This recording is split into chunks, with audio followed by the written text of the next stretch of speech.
অত্যন্ত আগ্রহের সাথে বলতেছি, বর্তমান যুগে একজন আলিম নামের জ্ঞান পাপী ইসলামকে তারা সংকীর্ণ করতে এবং মডার্ন ইসলাম বানাইতে চাইতেছে।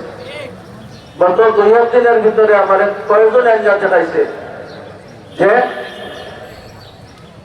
ঈদের নামাজ যদি শুক্রবার দিন ঈদ হয় এবং ওই দিন শুক্রবার হয়, তাহলে যারা ঈদের নামাজ পড়িব তাদের আর জুম্মার নামাজ পড়া লাগবে না। বলেন নাউজুবিল্লাহ।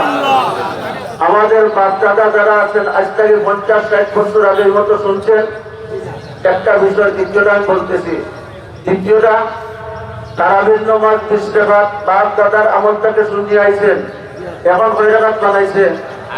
8 রাকাত। যারা 8 রাকাত পড়ে এরা কপাল গুলা, এরা হতভাগা। কেমনে? আল্লাহ তাআলার নির্দেশ, বন্দারে তুই আমাকে শ্রদ্ধা কর, আমার নিকটে আস। বন্দায় যত সময় আমাকে শ্রদ্ধা করে সে আল্লাহ তাআলার সাগরে তাকে নিকটে নিয়ে যান। আপনি যখন শ্রদ্ধা করেন তখন এই মনোমানসিকতা নিয়ে শ্রদ্ধা করবেন যে আমি আমার মৌলার কুদরতি পায়ে শ্রদ্ধা করতেছি। তো বন্দা এতটুক আল্লাহর কাছে যায় এবং প্রতিটা শ্রদ্ধে আল্লাহর এতটুক কাছে বন্দা যায়। এখন বলুন তো, যদি 8 রাকাত নামাজ কেউ পড়ে, 8 রাকাতে কয়টা শ্রদ্ধা? 16টা। তাহলে সে 16 বার আল্লাহ তাআলার দ্বারের কাছে নিকটে গেল। আর আমরা যারা 20 রাকাত করি, আমাদের সৌভাগ্য 20 রাকাতে কয়টা শ্রদ্ধা? 40টা শ্রদ্ধা। আমরা 40 বার আল্লাহ তাবারাকা ওয়া তাআলার দ্বারের কাছে রমজানের ফেরা করিয়ে যাইতে পারি।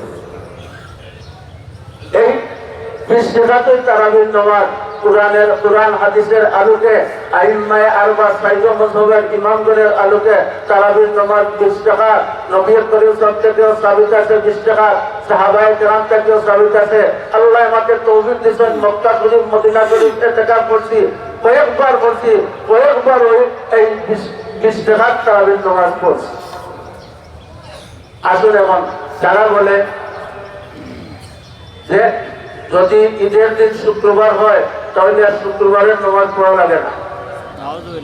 আমাদের ইমাম আবু হানিফা রাহমাতুল্লাহ আলাইহি, ইমাম শাফিঈ সাহেব রাহমাতুল্লাহ আলাইহি, ইমাম আহমদ ইবনে হাম্বল সাহেব মালিক সাহেব রাহমাতুল্লাহ আলাইহি, এই 3 ইমাম এবং পূর্ববর্তী পরবর্তী যুগের অন্যতম যে সমস্ত উলামায়ে কেরাম সবের মতে যদি শুক্রবারে ঈদ হয় তাহলে ঈদের নামাজ পড়ে শুক্রবারের নামাজ অবশ্যই পড়তে হবে। ঈদের নামাজ কি? ঈদের নামাজ ওয়াজিব।